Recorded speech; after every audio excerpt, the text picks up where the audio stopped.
নমস্কার, আমি সুদীপ্তা। এভি নিউজে আপনাদের সকলকে স্বাগত। প্রথমেই চোখ রাখবো নিউজ হেডলাইন্সে।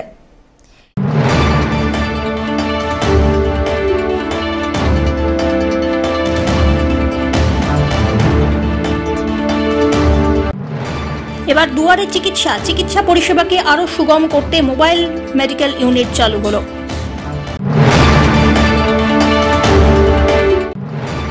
এক উদীয়মান অরেঞ্জ ভ্যালি, কমলালেবুর চাহিদায় নজরে সামসিং খাসমহল। এবার আসছে বিস্তারিত সংবাদে। এবার দুয়ারে চিকিৎসা পরিষেবাকে আরো সুগম করতে মোবাইল মেডিকেল ইউনিট চালু হলো জলপাইগুড়িতে। জেলার মাল এবং নাগরাকাটা বিধানসভা এলাকায় পৌঁছে গেল দুটি মোবাইল মেডিকেল ইউনিট। মূলত এই এলাকার চা বাগান এবং প্রত্যন্ত গ্রামে গ্রামে ঘুরে চিকিৎসা পরিষেবা দেবে এই ইউনিট। এতে চিকিৎসক, নার্স, স্বাস্থ্যকর্মীরা যেমন থাকছেন তেমনই থাকছে প্যাথোলজি এবং ইসিজির ব্যবস্থা। এর ফলে চিকিৎসার প্রয়োজনে প্রত্যন্ত এলাকার বাসিন্দাদের দীর্ঘ পথ পেরিয়ে যেতে হবে না হাসপাতাল, বরং ছোটখাটো একটি হাসপাতালের ব্যবস্থায় পৌঁছে যাবে ঘরের দুয়ারে। যেটা হচ্ছে এমএমইউ মোবাইল মেডিকেল ইউনিট, আমাদের যে ব্লক যেগুলো হচ্ছে এসি হিসাবে দেওয়া আছে, অর্থাৎ 20 এবং 21 কনস্টিটিউয়েন্সির জন্য দুটো আপাতত আমাদের এসছে। এবং এটা যেহেতু উদ্বোধন হয়ে গেছে অলরেডি, সিএম ম্যাডাম, মাননীয় মুখ্যমন্ত্রী ম্যাডাম আমাদের উদ্বোধন করে দিয়েছেন। এটা আমাদের আজকে গাড়িটা এসছে গতকাল রাত্রিতে। আজকে আমরা এটা প্লেস করে দিচ্ছি ব্লক, যে ব্লকে অ্যালোটেড সেই ব্লক। একটা হচ্ছে মাল ব্লক, অর্থাৎ 20 নম্বর কনস্টিটিউয়েন্সি, আর একটা হচ্ছে মেটিলি এবং নাগরাকাটা, দুটো ব্লক যেহেতু 21 কনস্টিটিউয়েন্সি, সেই জন্য এটা মেটিলি এবং নাগরাকাটাতে এটা করবে। এরা 5 থেকে 6 দিন করে হচ্ছে এদের যেখানে আমাদের রিমোট এরিয়া, যেই বাগানগুলোতে আমাদের, যেহেতু বাগান এলাকা এগুলো, যে বাগানগুলোতে আমাদের নেই আর কি, কোনো মেডিকেল মানে নন ফাংশনাল বাগান যেগুলো রয়েছে, সেই জায়গাতে কিন্তু এইগুলো যাতে আমাদের ক্যাম্পগুলো করে। এখানে সমস্ত রকমের আধুনিক যে ফেসিলিটিসগুলো রয়েছে, এই ভ্রাম্যমান যে ভ্যান, অ্যাম্বুলেন্স ভ্যান, এতে কিন্তু সব আছে। সমস্ত রকমের হচ্ছে ব্যবস্থা আছে, ল্যাবরেটরি সিস্টেম থেকে শুরু করে আমাদের ইসিজি, বিপি মেশিন, সমস্ত কিছু রয়েছে। এখানে আমাদের ডাক্তার যাবে, এখানে নার্সিং স্টাফ থাকবে, এবং যে জায়গায় হবে তার আগে মাইকিং করা হয়, প্রচার করা হবে, সেখানে যাতে লোকজন আসে। এবং সেখানে কিন্তু আমাদের ওই থেকে শুরু করে আমাদের অনলাইন সিস্টেম থাকবে, সেখানে টেস্টিং হবে, টেস্টিং হওয়ার পর সঙ্গে সঙ্গে তার রিপোর্টও পেয়ে যাবে। ঠিক আছে, এছাড়া আর যে সমস্ত ইয়েগুলো, সেখানে আমাদের যারা স্টাফ, যাদের ডিউটি থাকবে, তারা সেখানে যাবে সকাল 9টা থেকে। আমাদের যেরকম আউটডোর শুরু হয় ঠিক সেই রকমভাবেই শুরু হবে। ধীমান রায়ের রিপোর্ট।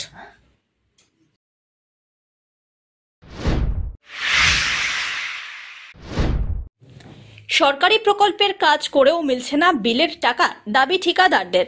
প্রতিবাদে বৃহস্পতিবার জলপাইগুড়ি ক্লাব রোডে জনস্বাস্থ্য কারিগরি দপ্তর সাময়িক সময়ের জন্য ঘেরাও করল ঠিকাদাররা।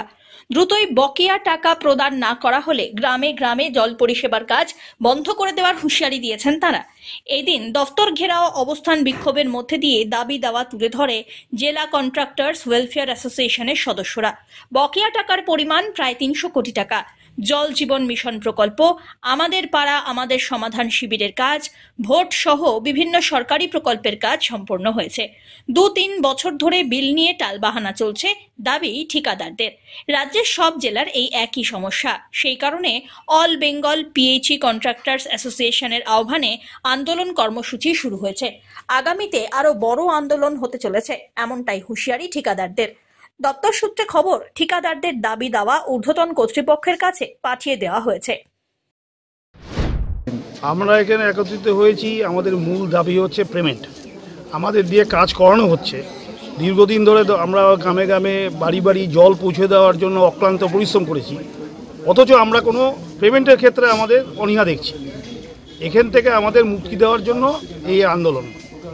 বলছি আপনারা তো পেলেন না, এই মুহূর্তে আমরা সেরকম কোনো আশ্বাস পাইনি ঊর্ধ্বতন কর্তৃপক্ষ থেকে। আমরা জানতে পেরেছি কিছু আংশিক পেমেন্ট করা হয়েছে, কতটা কি সত্য? হ্যাঁ, কথাটা সত্য। কতটা সেটা পরিমাণ আপনারা বাকি রয়েছে? আংশিক পেমেন্ট বলতে ঠিক বুঝতে পারলাম না। কিছু মানে কিছু পরিমাণ ঠিকাদার, দেওয়া হয়েছে। হ্যাঁ, কিছু ঠিকাদার, সেটা আপনারা কর্তৃপক্ষ যেখানে যে এক্সিনিয়া আছে ওনাকে জিজ্ঞেস করলে জানতে পারবেন যে কোন কোন পেমেন্ট হয়েছে।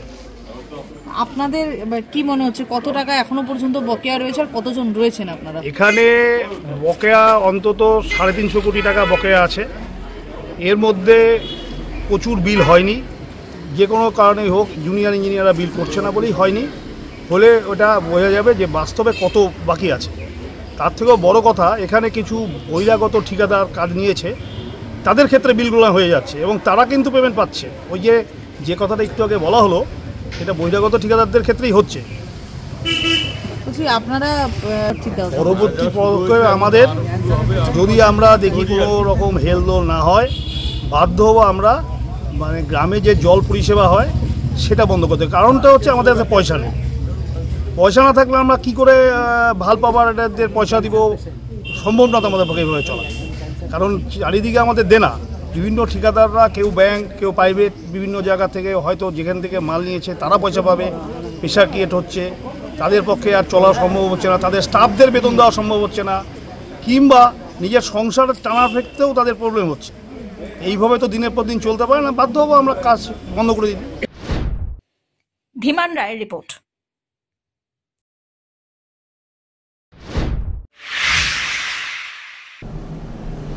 নিয়ে নিচ্ছে ছোট্ট একটি বিরতি, ফিরে আসছি বিরতির পর, সঙ্গে থাকুন।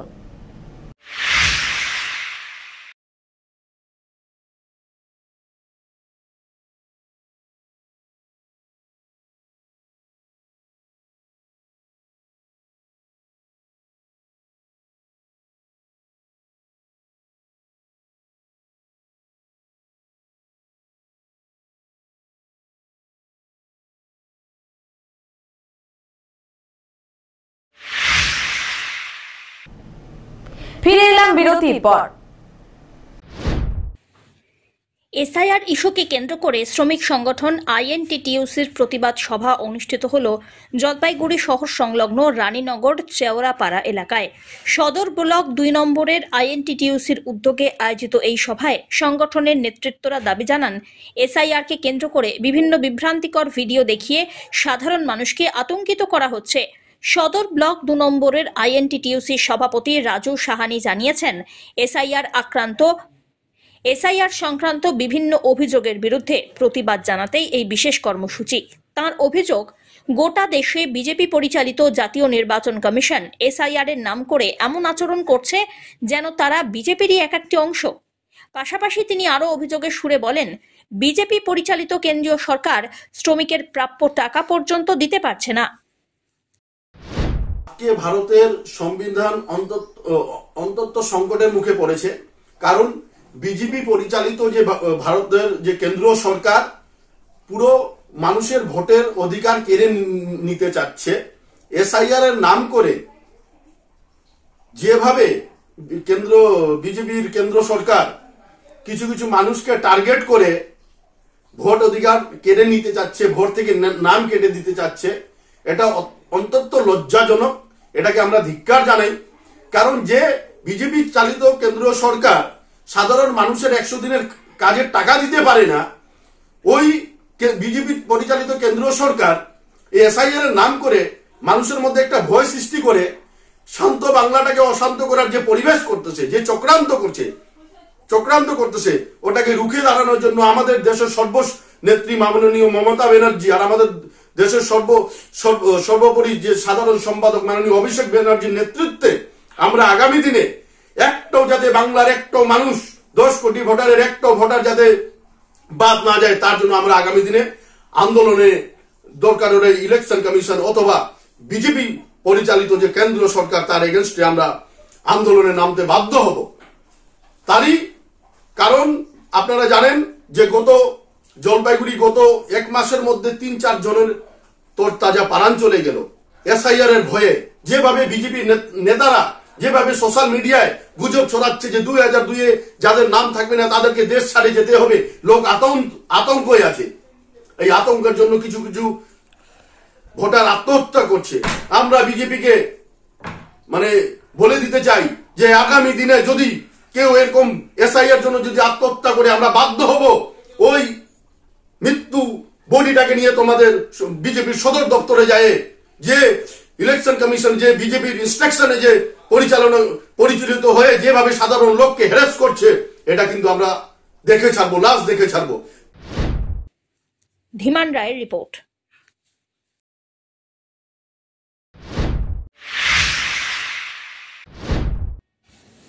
দার্জিলিং বা ভুটানের কমলালেবুর দীর্ঘদিনের খ্যাতি থাকলেও সাম্প্রতিক সময়ে নজর কেড়েছে কালিম্পং জেলার প্রত্যন্ত পাহাড়ি গ্রাম সামসিং খাসমহল। পাহাড়ের কোলে শান্ত নির্জনতায় ঘেরা এই গ্রাম এখন কমলালেবু উৎপাদনে নিজস্ব এক আলাদা পরিচয় তৈরি করেছে।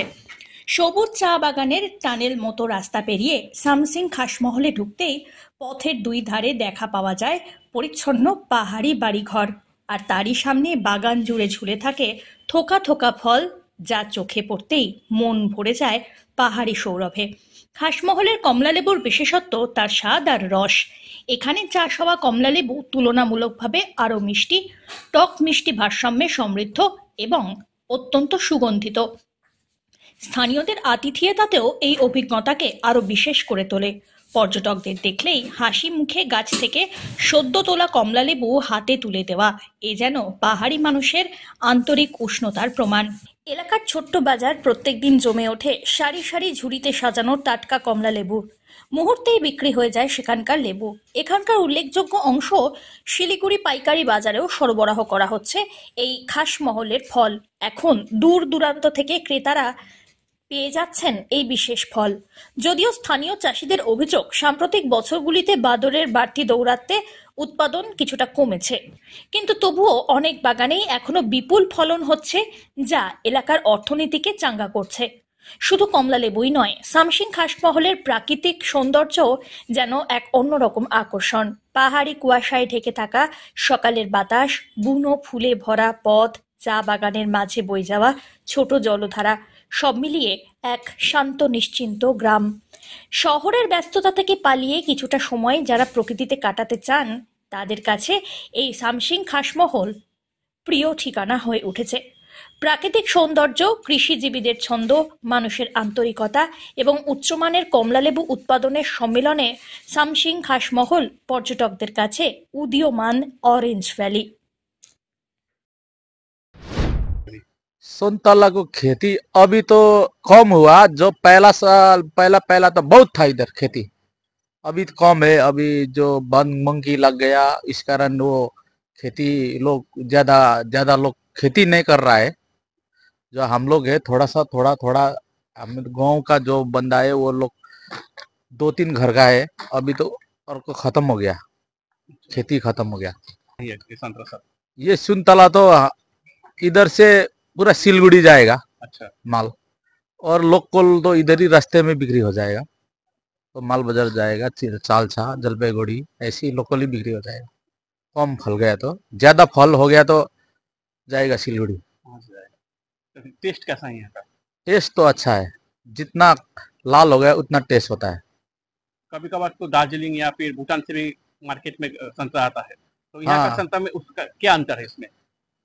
इसके जो खसमल का सुनतला है इधर का, भूटान का बड़ा होता है, इधर का और छोटा है, रस ज्यादा होता है इधर का। उधर का देखने के लिए अच्छा है, रस कम होता है। आप लोगों का क्या फायदा है इस साल? इस साल तो नुकसान है। हम बोल दिया तो जो फॉरेस्ट ले वाइल्ड लाइफ जो है ना, वो लोग ड्यूटी नहीं किया मंकी का, वो मंकी आके सारे खत्म किया सब। इधर का जितना भी बगान है, मोटा मोटी लाख रुपए का बगान है, वो एक पीस भी नहीं बेचा हुआ है, ऐसे करके खत्म हुआ। अच्छा ही था, हाँ, लेकिन जो बादर बोलता है ना वही शेष कर दे रहा है। नहीं तो इधर में बहुत अच्छा, पहले तो हम लोग यहाँ ट्रक बिक्री होता रहा, तो ये थोड़ा क्या हो गया, फॉरेस्ट का सब बादर यहाँ आता है और शेष हो जा रहा है। कितना पेट्रोलिंग करेगा? आपको थोड़ा करेगा तो रात में सोता रहा है और डूब जाता है। हाँ, इसका स्वाद का कैसा है? इसका स्वाद कैसा है इसका? इधर का तो स्वाद बहुत तेज है ना, दार्जिलिंग की तरह। हाँ, मतलब दार्जिलिंग का तो अभी सीजन नहीं हुआ है, इधर का तो बहुत अभी मैच्योर सीजन है इधर का। इसका स्वाद अच्छा है। हाँ स्वाद तो बहुत बढ़िया। শেষ করবার আগে নিউজ হেডলাইন্স আরো একবার।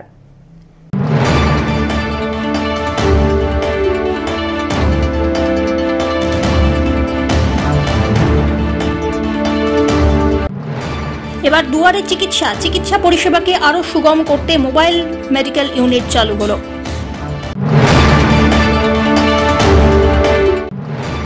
এক উদীয়মান অরেঞ্জ ভ্যালি, কমলালেবুর চাহিদায় নজরে সামসিং খাসমহল।